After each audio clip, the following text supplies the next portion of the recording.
संविधान शब्द सुनकर आपके मन में क्या आता है? भारत के हर नागरिक का जीवन है भारतीय संविधान। जिन लोग वर्गों के बारे में आप बात कर रहे हैं, इन वर्गों को इंसान ही नहीं माना जाता। जिस स्पिरिट को लेकर हमारा कॉन्स्टिट्यूशन बना है, देश के एक एक व्यक्ति की सुरक्षा की बात करता है। आदिवासियों का जीवन बहुत सीधा साधा था। उलगुलान की जो विचारधारा है, वो हमेशा ये चाहते थे कि भूमि जिसकी है उसको उसका संरक्षण का अधिकार मिले। क्या आदिवासी नेताओं को की जगह थी, उन्हें प्रतिनिधित्व मिल पाया था? इन सबकी लड़ाई जल, जमीन और जंगल को लेकर। जी जी। और इन्होंने हमेशा कहा कि जब तक इनका संरक्षण नहीं होगा, तब तक मनुष्य जाति का संरक्षण नहीं हो सकता। अगर दंड देंगे तो एक प्रतिरोध है, तो उससे प्रतिरोध ही डेवलप होगा। जो उपलब्धि है, कमी भी वही है, मैं कहूंगा। आपने क्या आर्थिक आधार पर भेदभाव किया? जब जातिगत किया तो फिर क्रिमिनल क्यों? जिस समय संविधान बना, उस समय बनाने वालों की जो भावना थी, उससे हम बहुत पिछड़ने लगे। जब आप विभेद करने लगेंगे तो संविधान वहां आपको रोकेगा और कोशिश करेगा कि हर व्यक्ति को संरक्षण वो प्रदान कर सके।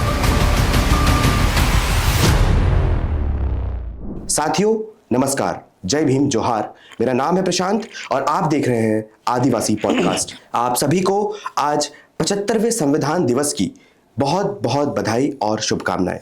संविधान निर्माण और आदिवासी समाज, आज के इस महत्वपूर्ण विषय पर चर्चा करने के लिए हमारे साथ विशेष अतिथि उपस्थित हैं।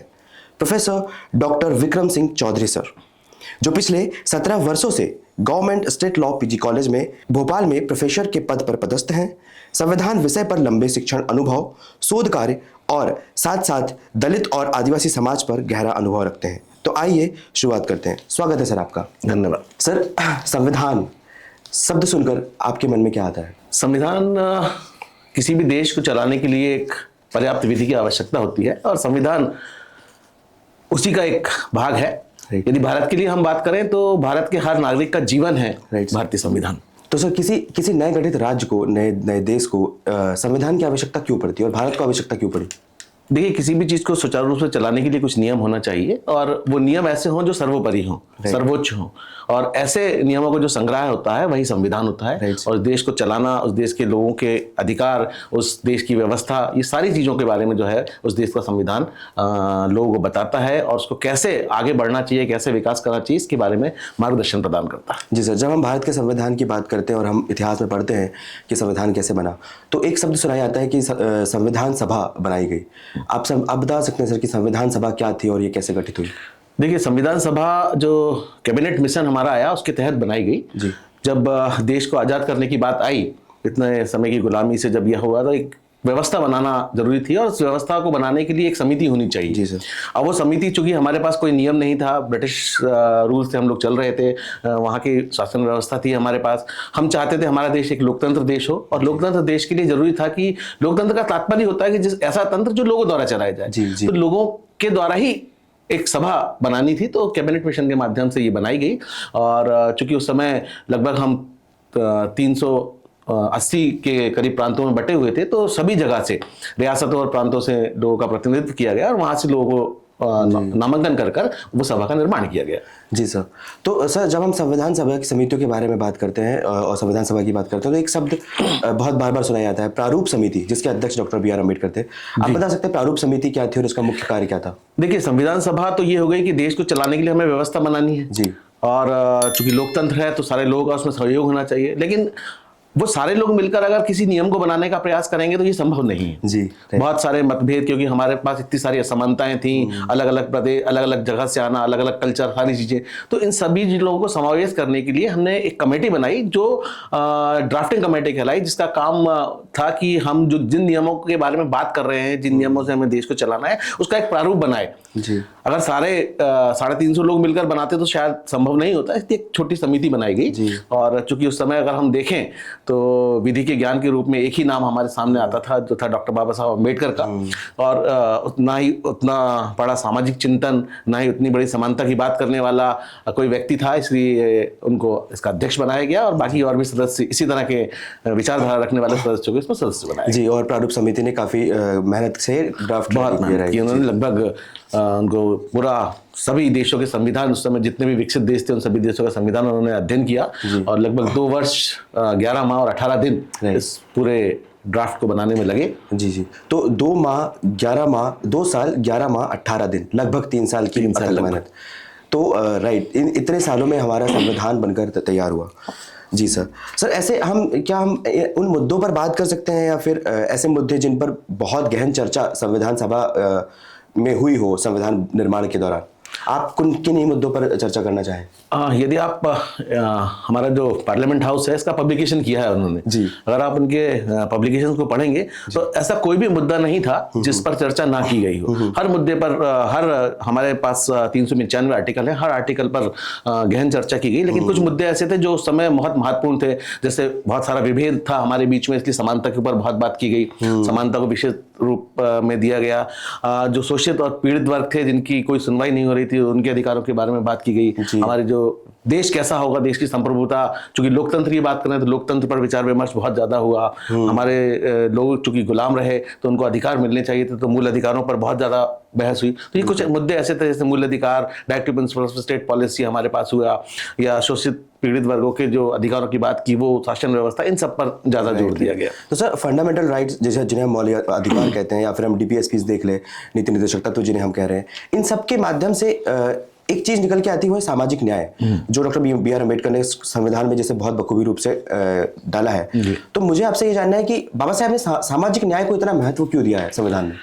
देखिए, जब हम ब्रिटिश शासन को देखते हैं तो ब्रिटिश शासन में जो सबसे बड़ी विडंबना हमें दिखाई देती है वो थी विभेदकारी नीति। बिल्कुल बिल्कुल। उनका नियम ही था कि फूट डालो राज करो। बिल्कुल। उन्होंने उसी नीति से लेकर आए। दूसरी शासन व्यवस्था को अगर हम देखते हैं तो दूसरी शासन व्यवस्था में उन्होंने हमारे लोगों को ही परिवर्तित किया। अच्छा। तो उस शासन व्यवस्था में कहीं ना कहीं हमारे लोग भी जुड़े हुए थे। लेकिन जब ब्रिटिश पीरियड आया तो उन्होंने पूरी तरह अपने लोगों को ही महत्व दिया। तो जो भारत के मूल्यवासी थे, जो भारत के देशी लोग थे, उनके साथ बहुत विभेद किया गया। तो हमारे लिए आवश्यकता सबसे इंपॉर्टेंट थी कि वो लोग जो इस देश के मूल्यवासी, वो भी समान विचारधारा में आए, समान दौड़ में वो दौड़ सके।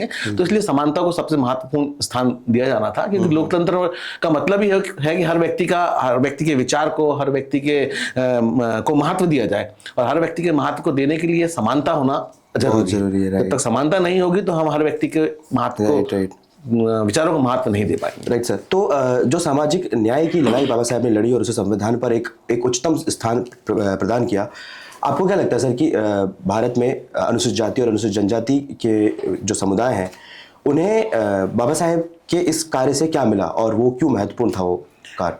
देखिए, अगर हम बाबा साहब अम्बेडकर द्वारा बनाए गए संविधान को एक तरफ हटा दें तो हम देखेंगे कि जिन वर्गों के बारे में आप बात कर रहे हैं, इन वर्गों को इंसान ही नहीं माना जाता था। Exactly, okay. एक तरह से पशुगत जीवन जी रहे थे ये, कि सिर्फ सुबह उनको कुछ कहीं से मेहनत करके खाना मिल जाता था। और हालांकि ये व्यवस्था शुरुआती दौर में नहीं थी, क्योंकि हम इस तरह के जो लोग थे जिनको हम आज शेड्यूल कास्ट और शेड्यूल ट्राइब के रूप में मानते हैं, ये अपने कला के कारण अपने कामों की जीविका चला रहे थे। लेकिन इन कलाओं को लोगों ने, जब ब्रिटिश पीरियड आया तो इन कलाओं को उनसे छीन लिया, उनको अपने व्यापार के रूप में इस्तेमाल किया और उनको दो जम जिंदगी जीने के लिए विवश कर दिया। तो वो जो पीरियड था उसके कारण वो इतने पिछड़ गए कि अगर बाबा साहब उनके संरक्षण की बात नहीं करते संविधान में, तो शायद आज 75 साल बाद जो उनका संघर्ष है, ये तो संघर्ष तक तो हम पहुंच ही नहीं पाते। आज भी हम अगर 75 साल बाद देख रहे हैं तो इन वर्गों को संघर्ष करना पड़ रहा है अपने हर अधिकार के लिए। तो अगर ये संविधान नहीं होता तो आप सोच सकते हैं कैसी स्थिति उनकी होती। सर, भारतीय समाज में हम देखें आज तो जितने हाशिए पर और जितना वंचित अधिकारों से और जितना शोषित आदिवासी समाज है, मुझे लगता है कि उसका कोई दूसरा उदाहरण नहीं है। तो मैं आपसे ये पूछना चाहूँगा कि संविधान निर्माताओं ने किन किन आदिवासी अधिकारों को संविधान में जगह दी कि उन्हें वो मिलने चाहिए? देखिए, आदिवासियों का जीवन बहुत सीधा साधा था जी। उनके लिए 3 ही चीजें इंपॉर्टेंट थी, जमीन उनकी, उनका जंगल, उनके जल।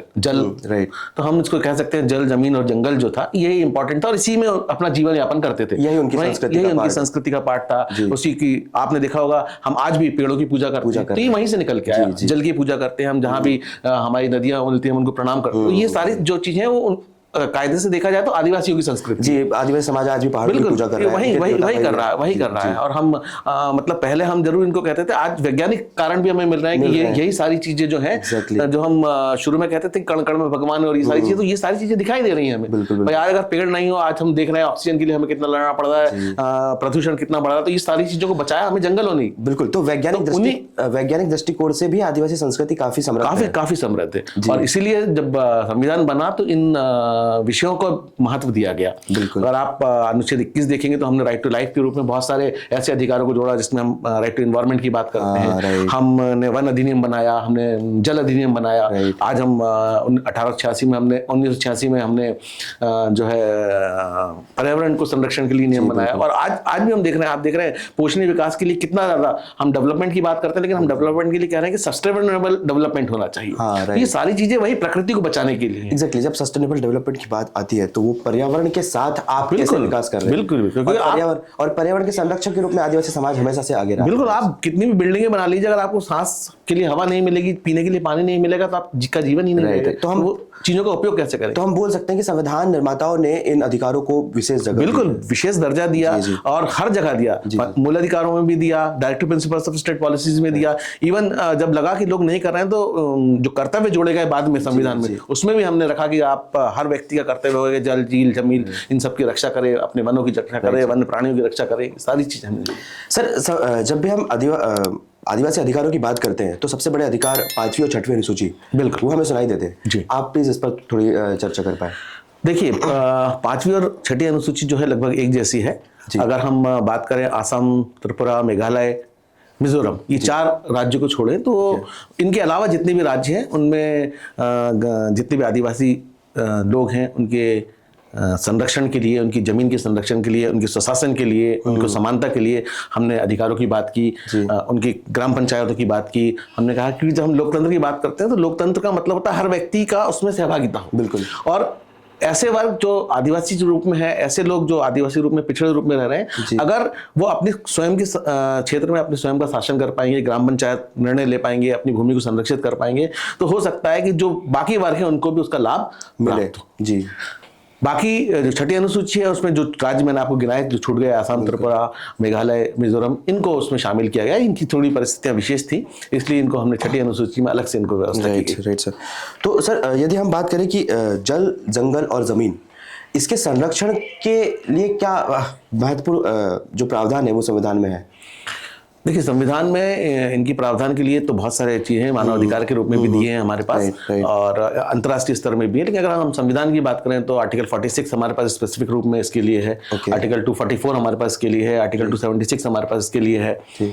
उसके अलावा फंडामेंटल राइट में अगर हम बात करते हैं तो आर्टिकल 21 का जो मेनका गांधी की बात बात आई, जिसमें बहुत सारे केसेस आप MC मेहता के देखते हैं, जिसमें उन्होंने कहा कि पर्यावरण ही जो है वो जीवन के लिए आवश्यक है। जीवन का मतलब केवल जीवन नहीं है, बल्कि जीवन का मतलब आपके आसपास जितनी भी चीजें हैं वो सारी चीजें अगर आपको मिलेंगी तभी वो जीवन होगा। तो उसमें पर्यावरण भी एक चीज है। यही तो आदिवासी संस्कृति का मुख्य पार्ट है। बिल्कुल यही है। तो हम बोल सकते हैं कि पूरे संविधान में कि उस भावना को कितने अच्छे बहुत महत्वपूर्ण दिया गया। आप जब आदिवासी क्षेत्र की बात करते हैं तो विकास तो हम आज देख रहे हैं, लेकिन हम उस समय भी बीमार होते थे तो औषधियां हमें मिलती थी तो वो जंगल से ही मिलती थी। बिल्कुल। आज हम केमिकल से बना रहे हैं, लेकिन आज हम कह सकते हैं कोई बीमारी है हमारे को तो हम उसको प्रिक्योर कर सकते हैं, लेकिन पूरी तरह ठीक नहीं कर सकते। लेकिन पहले की जो औषधियां थी वो पूरी तरह ठीक करते थे। जो आदिवासी चिकित्सा पद्धति थी, बिल्कुल आयुर्वेद जिसको हम बोलते हैं आज के समय में, पूरी तरह ठीक करते थे। वो बीमारियों को जड़ से खत्म करने की कितनी उन्नत विधि थी। राइट, बिल्कुल। आज हम केवल उनको रोकथाम करते हैं, लेकिन वो पूरी तरह जड़ से खत्म करते थे। बहुत अच्छा लग रहा है सर आपसे इतने गहन विषयों पर इतनी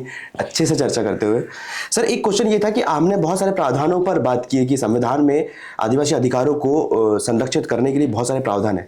आपको क्या लगता है इन प्रावधानों को जमीन पर उतारा गया है या हमसे कहाँ चूक हो रही है? देखिए, संविधान की अगर हम बात करते हैं तो 2 तरह की भावनाएं हमें देखने को मिलती हैं। जी सर। एक लेटर जो लिखा गया है और दूसरा स्प्रेड, राइट सर, जो उसकी भावना थी।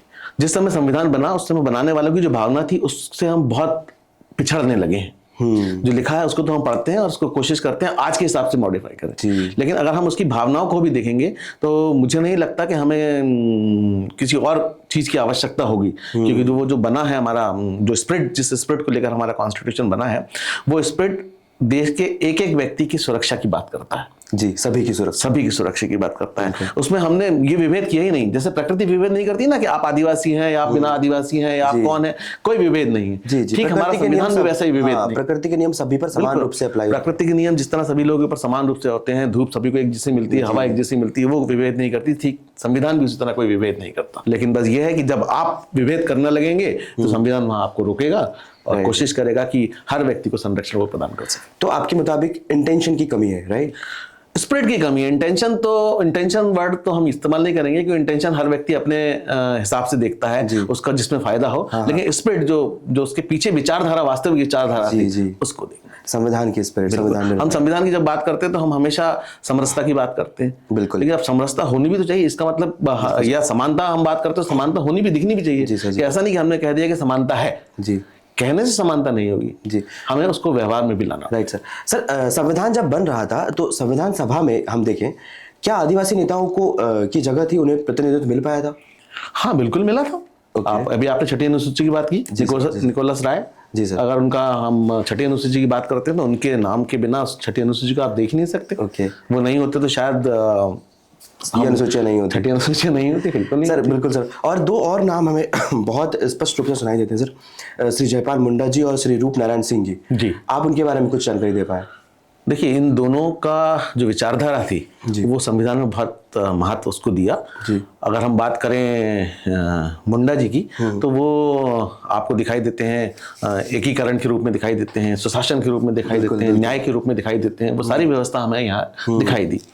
दूसरा जो आपने लिया रघुनाथ जी का नाम जो लिया, रूप नारायण जी का जो नाम दिया, रूप नारायण जी के बारे में अगर हम बात करें तो रूप नारायण जी जो है उन्होंने भाषाई संस्कृति को बचाने का बहुत काम किया। तो जब हम संस्कृति की बात करेंगे, आज हम जिस विषय में मुद्दे पर आ रहे हैं वो संस्कृति को लेकर चल रहे हैं। वो हमारी जो संस्कृति थी वो बहुत अच्छी थी, और वो जो संस्कृति को हम आज अगर पालन कर पा रहे हैं तो उन्हीं के कारण कर पा रहे हैं। उन्हीं ने कहा कि भाई इस संस्कृति को अगर हम बचा के रखेंगे तभी हमारा जीवन आगे जो है वो चल पाएगा।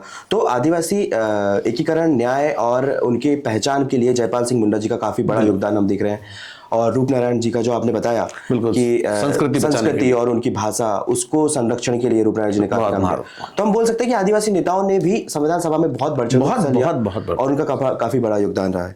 सर, यदि हम देखें कि उनका प्रतिनिधित्व कैसा था संविधान सभा में बाकी अन्य लोगों देखिए, प्रतिनिधित्व की अगर हम बात करें तो जैसे मैंने आपको बताया कि प्रांतों से लिए गए लोगों को चुनकर, तो जब जिन लोगों को नामांकन किया गया तो वो ऐसे लोग थे जो लाइमलाइट में थे, और आदिवासी समाज के जो लोग थे वो लाइमलाइट में नहीं थे। इसलिए लाइमलाइट में ना होने के कारण उनका प्रतिनिधित्व कम रहा। और लेकिन प्रतिनिधित्व रहा, हम ये नहीं कह सकते कि बिल्कुल ही नहीं रहा, प्रतिनिधित्व रहा लेकिन बहुत कम रहा। जी बिल्कुल, प्रतिनिधित्व रहा। और जो लोग प्रतिनिधि के रूप में गए उन्होंने अपने अधिकारों को काफी अच्छे से माना। सर, यदि हम देखें कि यदि पर्याप्त प्रतिनिधित्व मिल पाता, परिस्थिति क्या होती है? क्या और अधिकार हमें आदिवासी समाज के लिए देखने मिलते? हाँ, निश्चित, बिल्कुल, क्योंकि लोकतंत्र जो है वो जिसकी जितनी भागीदारी, जिसकी जितनी हिस्सेदारी वही है।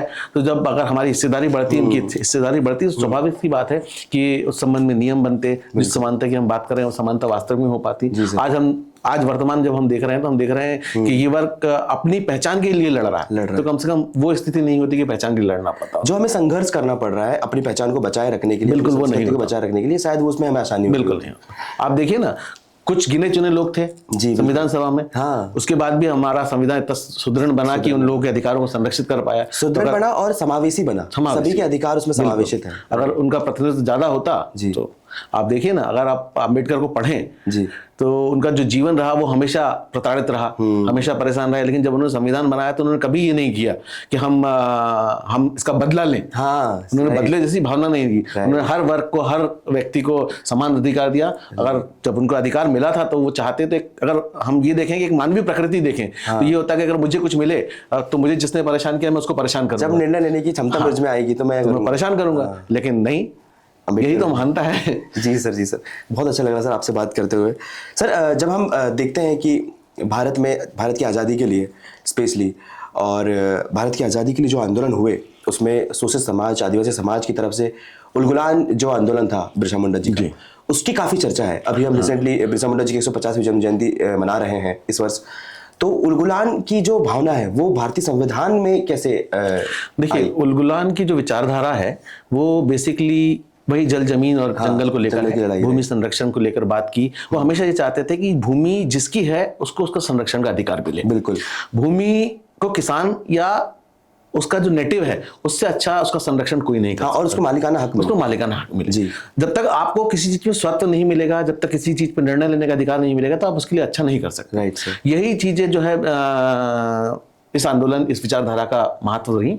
और जब संविधान बना तो संविधान में पंचायती राज के बारे में बात की गई। वो इसलिए की गई कि हम कम से कम वो लोग जो इस विचारधारा को लेकर चल रहे हैं, जिनके पास जमीन है, जो उनके जीविका का साधन वही है, वो कम से कम बचा रहे। और धार्मिक स्वतंत्रता भी हम देख रहे हैं, धार्मिक संविधान में। स्वतंत्रता देख ही रहे हैं। बिरसा मुंडा ने लड़ाई लड़ी। जी बिल्कुल। हम आप जब बिरसा मुंडा के बारे में बात करते हैं तो हम उनको स्वतंत्रता सेनानी के रूप में उतना नहीं जानते जितना हमारे आदिवासी संरक्षण के रूप में जानते हैं। और वो सारे संरक्षण अगर वो नहीं होते तो शायद संविधान में हम के संरक्षण के बारे में बात नहीं कर रहे। Right sir. उन्होंने जो लाइट उस समय दिखाई, उन्होंने जो प्रकाश दिया, वही संविधान में हमें कहीं ना कहीं रिफ्लेक्ट करके तो दिखाई। हम बोल सकते हैं कि हमारे संविधान निर्माताओं को इन आंदोलनों ने, जो आदिवासी समाज के बहुत ज्यादा आंदोलन बहुत प्रेरित किया। हाँ, उलगुलान आंदोलन देख सकते हैं, मुंडा विद्रोह देख सकते हैं, और भी अलग अलग आदिवासी अंचलों में अंग्रेजों के खिलाफ रिवोल्ट हुए, तो इन्होंने प्रेरित किया संविधान निर्माण में। देखिए, बिरसा मुंडा जी की अगर हम बात करें तो 1900 के आसपास की इनकी जी आंदोलन है। और ये वो समय था जब हम आजादी के लिए बहुत जोर शोर से लड़ रहे थे। हम अपने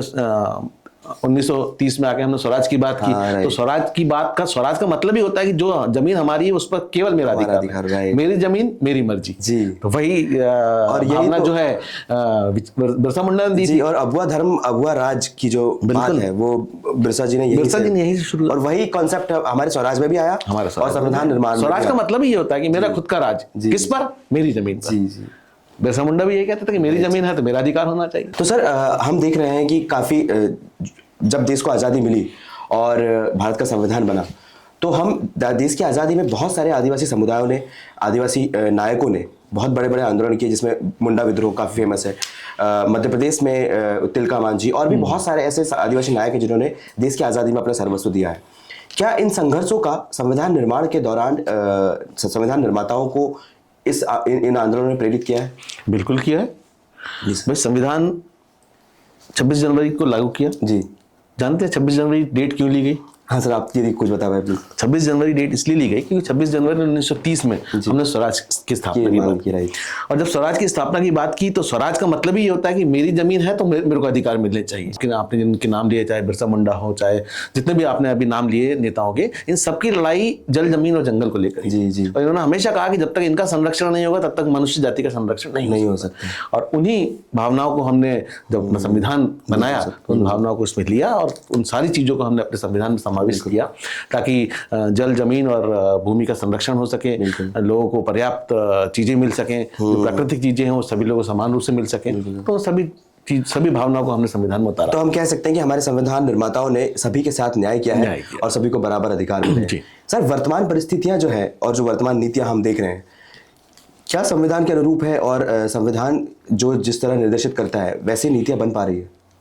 अभी मैंने जैसे आपको बताया कि लेटर और स्प्रिट, जी, इन दोनों चीजों में अंतर हो रहा है। बिल्कुल। हम दो तरह के लोग होते हैं, एक पढ़े लिखे और एक लिखे पढ़े। राइट, ठीक है। अच्छा, पढ़े लिखे और लिखे पढ़े। हाँ जी सर। लिखे पढ़े वो होते हैं जो लिखा हुआ उसको पढ़ लिया और बस हो गया। ओके। और पढ़े लिखे वो जो होते हैं जो उसके पीछे की भावना को समझते हैं। अगर आप किसी भी विषय को पढ़ते हैं तो उसकी अगर भावना आप नहीं समझेंगे तो फिर आप उस कानून को अच्छे रूप से लागू नहीं कर सकते। कानून व्यवस्था, कानून से अगर लोग चलने लगे तो वो तो मोनार्की सिस्टम हो गया।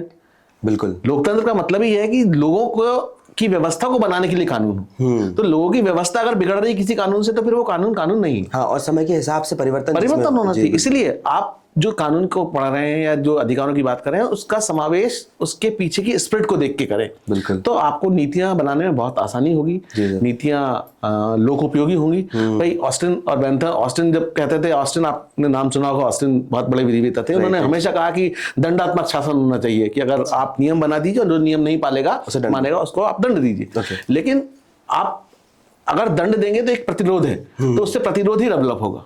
हाँ, एग्जैक्टली, रिवोल्ट ही क्रिएट होगा। लेकिन अगर आप यही कहें कि अगर विधि ऐसी होनी चाहिए जो अधिक से अधिक लोग अधिक से अधिक दुखों को कम करे, तो विधि अगर लोग दुखों को कम करेगी तो वो लोग अपने आप अपनाएंगे। जी। आज आप देखिए ना, हम सती प्रथा की बात करते हैं। जी जी। ठीक है, सती प्रथा को आप देखिए, लोगों को जब तक उसका लोगों का जुड़ाव था तो लोग कर रहे थे, आज नहीं करते क्योंकि लोगों को लगा कि वो गलत है। तो कानून आप उसको डंडा मार के नहीं लगा सकते। आप जब लोगों को उसके बारे में चेतना स्थापित करेंगे तो लोग खुद अपने आप उस चीजों को फॉलो करेंगे। जी, तो हम कह सकते हैं कि स्पिरिट की कमी, स्पिरिट होना जरूरी है। जो नीति निर्धारक लोग हैं उनको चाहिए कि जब कानून बना रहे हैं तो संविधान का इंटरप्रिटेशन कर रहे हैं तो उसकी स्पिरिट पे ध्यान दें।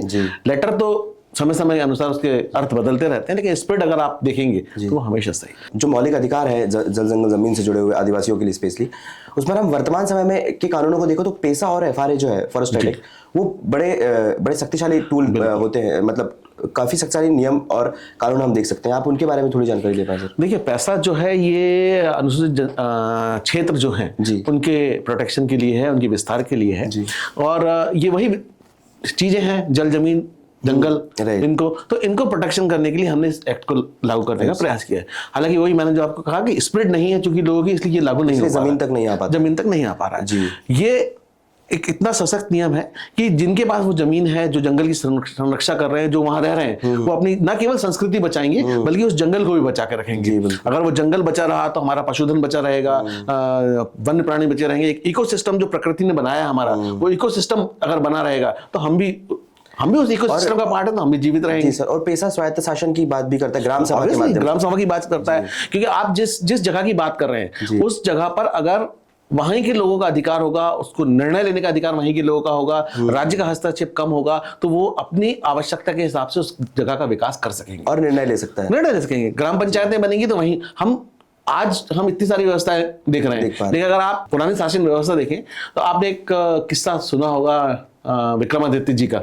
एक बच्चे को लेकर जब दो माएं आई कि ये मेरा बच्चा है, तो दोनों ने अपने अपने पर्याप्त साक्ष्य दिए। अब वहां अगर हम लेटर के हिसाब से चलते हैं, दोनों के पर्याप्त साक्ष्य, तो राजा खुद परेशानी में था कि किसको वो बच्चा दिया जाए। जब उन्होंने स्प्रेड देखी, उन्होंने कहा ठीक है, अगर दोनों का बच्चा है तो इसको आधा आधा काट के दोनों को दे दिया जाए। तो फट से एक माँ ने कहा कि नहीं, मुझे नहीं चाहिए, तो इन्हीं का बच्चा ले जाओ। तो वो जो स्प्रेड थी कि मेरा बच्चा जीवित रहे, मुझे चाहिए नहीं है, जीवित रहे, तो वो जीवित रहने की जो स्प्रिट थी, उसने न्याय बता दिया कि नहीं, ये जो माँ छोड़ रही है ये वास्तव में बच्चा उसका है। सबूत तो दोनों दे रहे थे, लेकिन जब उसने छोड़ा तो राजा समझ गए कि ये बच्चा जो है वो वास्तव में किसका है, उसका है, जिसने कहा कि बच्चा जीवित रहे। तो वही आदिवासी को साथ, वो चाहते हैं जंगल जीवित रहे, वो चाहते हैं वहां की जमीन सुरक्षित रहे। तो अगर उन्हीं को वो अधिकार दे दिए जाएंगे बनाने के लिए, तो वो ज्यादा अच्छे से उसको सुरक्षित कर पाएंगे। आपने कहानी के माध्यम से काफी अच्छी तरीके समझाया sir, thank you so much. आप इतने अधिक रोशनी इन मुद्दों पर डाल रहे हैं। सर, यदि हम देखें कि शिक्षा, स्वास्थ्य और प्रतिनिधित्व जो आज बहुत आवश्यक है हमारे समाज के लिए, इसको बढ़ाने के लिए हमें क्या प्रयास हम कर सकते हैं? देखिए, डॉक्टर अंबेडकर का जहां भी नाम आता है तो 3 शब्दों से चुना जाता है, शिक्षित बनो, संगठित रहो और संघर्ष करो। शिक्षा को उन्होंने सबसे ज्यादा महत्व दिया। शिक्षा को महत्व इसलिए दिया क्योंकि आप अगर शिक्षित होंगे तो आपको प्रश्न पूछने की शक्ति मिलेगी, तर्क शक्ति आएगी, और वो तर्क शक्ति आपको आपके ऊपर होने वाले जुल्मों से बचाएगी। अगर आपको पता ही नहीं है कि आपके क्या अधिकार है तो आप किसके लिए लड़ेंगे? बिल्कुल। तो मेरा ये मानना है कि अगर हम संविधान की बात करें, बेसिकली संविधान की बात करें, तो मुझे ये लगता है कि ये एक विधि का विषय जरूर है, लेकिन इसको विधि के विषय के रूप में नहीं लेना चाहिए, क्योंकि संविधान को मैंने कभी भी विषय नहीं माना। बिल्कुल। इतने समय से मैं पढ़ा रहा हूँ और जब भी विद्यार्थियों से बात करता हूँ तो हमेशा ये कहता हूँ कि आपका जीवन है। हम पहली लाइन पढ़ते हैं तो हमने कहा कि भारत कैसा होगा, तो हमने लिखा उसमें कि सॉवरेन सेक्युलर होना चाहिए। बिल्कुल। जब जो विधि ये बता रही कि आपका देश कैसा होगा, वो विधि नहीं होगी, वो तो उस देश को चलाने का यंत्र है। जी जी। उसके बाद वो बताता है कि आपको क्या क्या अधिकार होंगे। तो आपको जो जीवित रख रहा है वो आपके जीवन दायिनी विधि है या केवल कानून? हाँ। तो चूंकि जीवनदायिनी विधि है, चूंकि वो आपके लिए इतनी आवश्यक है, तो इसको मुझे लगता है कि शुरू से इसको हर कक्षा में इसको पढ़ाना चाहिए। बिल्कुल। ऐसा नहीं कि केवल जो विधि के विद्यार्थी हैं, जो कानून पढ़ रहे हैं, केवल वही पढ़ें इसको। मेरे ख्याल से जब एक बच्चे में समझ आ जाती है 6th 7th की बात, तो 7th के बाद से इसको कंपलसरी सब्जेक्ट के रूप में करना चाहिए। एक एक पार्ट, कभी आप संविधान के मूल अधिकार पढ़ाइए, डायरेक्टिव प्रिंसिपल्स पढ़ाइए, कभी नीति पढ़ाइए, ये सारी चीजें आपको शुरू से लेके उसको पढ़ाना चाहिए, ताकि हर व्यक्ति अपने देश के संविधान को समझ सके, उसकी स्पिरिट को समझ सके। और ये सर, ये सभी के लिए जरूरी इसलिए भी क्योंकि हम जब संविधान पढ़ते हैं तो हमारा संविधान प्रारंभ होता है हम भारत के लोग। बिल्कुल। और हम भारत के लोगों को पढ़ना बहुत जरूरी है। हम भारत के लोगों को पढ़ना जरूरी है, हम भारत के लोगों के लिए तो है ही नहीं। एग्जैक्टली। और अगर हमारे भारत के लोगों के लिए तो वो तो होना ही चाहिए। जी सर। सर, आपने बहुत बखूबी आंसर दिया। मैं अगले प्रश्न का आपने आंसर पहले ही दे दिया। मैं पूछना चाह रहा था, हम भारत के में जिस तरह बढ़ रहे हैं भारतीय समाज, उसमें युवाओं की भागीदारी बहुत ज़्यादा है। जनसंख्या के पर्सपेक्टिव से हम देखें, हमारा बहुत बड़ा वर्ग हमारी जनसंख्या का वो युवा है। युवाओं के मन में और युवाओं के चर्चाओं में संविधान कितना उपस्थित है? देखिए, युवा की अगर हम बात करें तो युवा वर्ग आजकल एक अंधी दौड़ में लगा हुआ है। अंधी दौड़ ऐसी कि अगर किसी एक व्यक्ति ने कुछ किया तो पीछे पीछे वही लगने जाते हैं। Okay. हम भेड़ चाल भी इसको कह सकते हैं। लेकिन भेड़ चाल जो है वो आपके दिमाग को समाप्त करती है, बिल्कुल आपके सोचने समझने की शक्ति को समाप्त करती है। और अगर आपके सोचने समझने की शक्ति समाप्त होगी तो नए इन्वेंशंस नहीं हो पाएंगे। हाँ, जिससे हम जूझ रहे हैं। आप जब कोई भी हर समस्या के अंदर उसका समाधान छुपा होता है, लेकिन आवश्यकता होती है कि आप उस समस्या के अंदर तक घुसें, उसके लिए लड़ें। अगर आप वो नहीं करेंगे तो आप केवल इसलिए कि आप जो चल रहा है, जो प्रभावशाली लोग हैं उनके प्रभाव में आप चलते जाएंगे और एक दिन आप अपना पूरा जीवन जी के निकल जाएंगे और आपका जीवन केवल ठीक उसी तरह जैसे पहले था पशुगत जीवन वैसा ही जीवन रह जाएगा। तो यही कारण, भेड़ चाल जो आपने बोला कि युवाओं के पास मार्गदर्शन नहीं, तो शायद ये कारण है कि संविधान उतना डिस्कशन में नहीं है। हाँ, युवाओं के वही इसलिए मैंने कहा ना, अगर शुरू से इसको पढ़ाया जाए तो लोग का जैसे जैसे लोगों का विकास होगा वैसे वैसे उसको वास्तव में समझना चाहेंगे। और जब समझेंगे तो अपने अधिकारों के बारे में बात करेंगे, ना केवल अपने अधिकार। देखिए,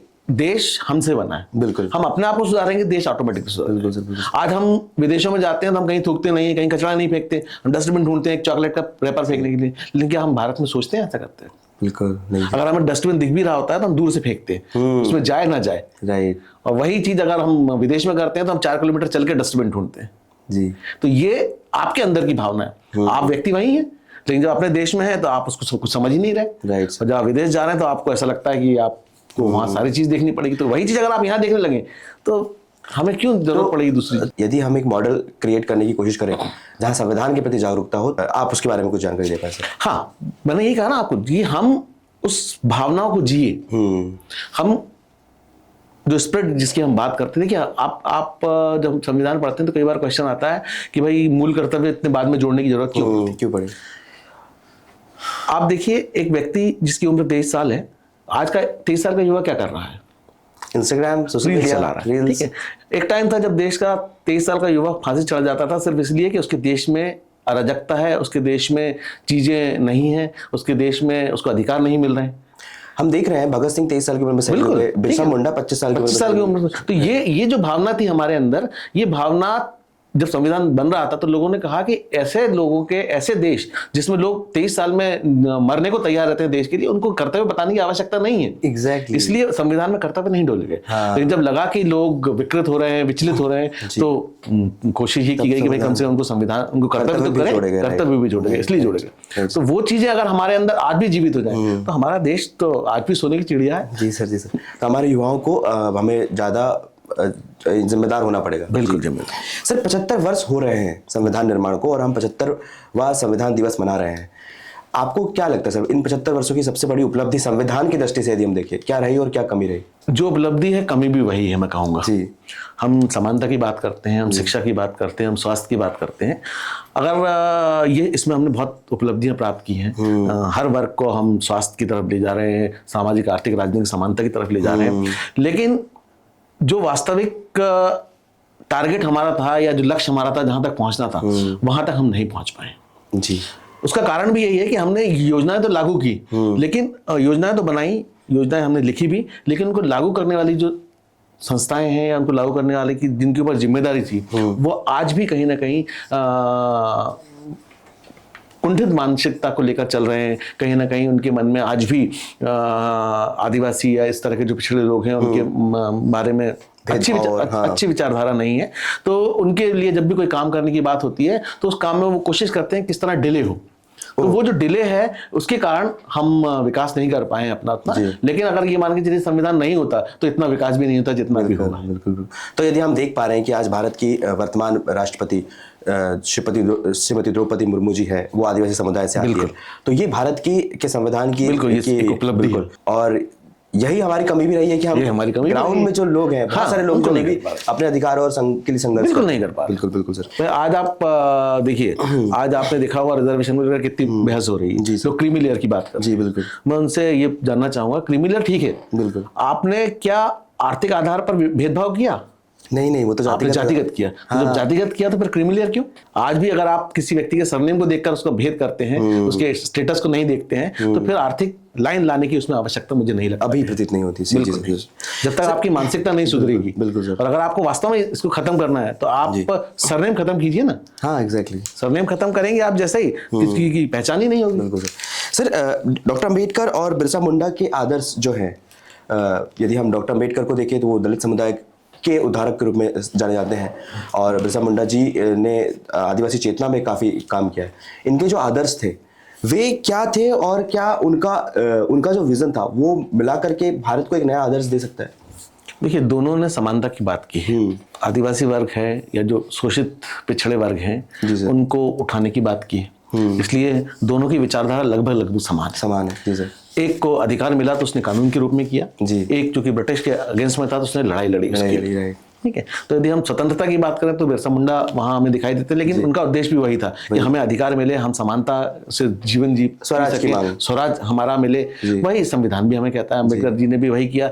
अम्बेडकर जी ने जो पहली लाइन लिखी, हम भारत के लोग, उसके बाद उन्होंने यही लिखा कि भारत जो है वो संपूर्ण प्रभुत्व संपन्न होना चाहिए। वो भी स्वराज ही है, संपूर्ण प्रभुत्व संपन्न मतलब स्वराज, और यही स्वराज बिरसा मुंडा ने भी बात की। हम देख रहे हैं कि संविधान सभा में जो डॉक्टर बी आर अम्बेडकर हैं, जयपाल मुंडा जी हैं, और हमारे अन्य आदिवासी नेता थे, इन सब की उपस्थिति ने हमें बहुत सारे अधिकार दिए जो इस समाज के लिए एक गरिमामय जीवन प्रदान करने के लिए इस समाज को उन्होंने काफ़ी नियम और कानून बनाए जो संविधान में सम्मिलित भी किए गए, और उनको पर्याप्त रूप से और आवश्यक रूप से अप्लाई भी किया गया। सर, यदि ये ऐसा प्रतिनिधित्व तो हमारे पास नहीं होता, डॉक्टर अम्बेडकर संविधान सभा में नहीं होते या जयपाल मुंडा जी संविधान सभा में नहीं होते, तो हमारे समाज की आज दशा और दिशा क्या हो रही होती? ये जो हम जो कर रहे हैं अभी पॉडकास्ट, ये नहीं कर रहे होते। ठीक है ना जी सर। क्योंकि जिस वर्ग के बारे में हम बात कर रहे हैं जी, इस वर्ग को पशु से ज्यादा कुछ नहीं माना गया था पहले। ओके। अगर संविधान में ये सब नहीं होते जी, तो फिर इनके बारे में चर्चा ही नहीं होती। जी, हम इनको शायद भूल चुके होते, या अंडमान निकोबार जैसे किसी एक छोटे से आइलैंड में इनको सबको वहाँ संरक्षित कर दिया होता, और शायद जू में देख रहे होते कि भाई ऐसे लोग भी हुआ करते थे जो जंगल की रक्षा की बात करते थे, ऐसे लोग भी हुआ करते थे जो जमीन के लिए लड़ते थे, ऐसे लोग भी हुआ करते थे। हम उसके नैरेटिव ऐसे सेट करते कि वो विकास की बात ही नहीं करते थे, वो तो बस जमीन की बात करते थे, जंगल की बात करते थे। वो कहते ही नहीं कभी इंडस्ट्री लगाओ, कभी ये करते, ये बात नहीं करते। इस तरह हमें देखने को मिलता। और जिस संविधान जिस समानता की बात कर रहा है वो शायद समानता नहीं होती। आज 75 साल बाद भी जब समानता के लिए हम लड़ रहे हैं, तो आप सोचिए अगर इन महान लोगों का संविधान में योगदान नहीं होता तो शायद संविधान वैसा ही होता जैसा ब्रिटिश पीरियड में था। जी सर। मेघालय जैसे लोग राज कर रहे होते और बाकी सारे लोग जो है वो मजदूर की तरह काम कर रहे हैं। हम कह सकते हैं कि शक्तिविहीन, वंचित, शोषित और दमित जो लोग हैं उन्हें गरिमामयी जीवन और जो संविधान नहीं दिया, संविधान ने दिया, वो नहीं मिल पाता। सर जीवन ही नहीं मिल पाता, गरिमामय तो दूर की बात है। जी सर। बहुत अच्छा लगा सर आपके साथ संविधान जैसे गहन मुद्दे पर आज जब हम संविधान दिवस मना रहे हैं, इतने महत्वपूर्ण दिन पर संविधान पर हमने इतनी गहन चर्चा की, और आपने बहुत सारे प्रश्नों के बहुत ही सारगर्भित और आवश्यक जो आज के युवाओं को ज़रूरत है वो संदेश आपने आज की चर्चा में दिया। आपका बहुत बहुत धन्यवाद। धन्यवाद। तो साथियों, ये थी हमारी चर्चा संविधान पर, संविधान निर्माण पर, और संविधान और आदिवासी समाज के योगदान पर। एक ऐसा विधान जिसे हम संविधान कहते हैं, उसने हजारों सालों की गुलामी को तोड़ा, गुलाम पीड़ित शोषित समाज को मुख्य धारा में जोड़ने में अपना अहम योगदान दिया। आज हमारे समाज से लोग उठकर न केवल उच्च पदों पर पहुंच रहे हैं और गरिमामय जीवन, सम्मान, अधिकार और अपने अधिकारों की मांग रख पा रहे हैं। इन सब अधिकारों को प्रदान करने में संविधान ने पिछले 75 वर्षों में अहम भूमिका निभाई है। यही हमारे राष्ट्र निर्माताओं और संविधान निर्माताओं का सपना था। इस संविधान दिवस में हम आज यह प्रण लें कि हम संविधान की तरफ मुड़ेंगे, अपने अधिकारों और जिम्मेदारियों के प्रति जिम्मेदार बनेंगे। आप सभी को फिर से एक बार 75वें संविधान दिवस की बहुत बहुत शुभकामनाएं। जय भीम, जय जोहार।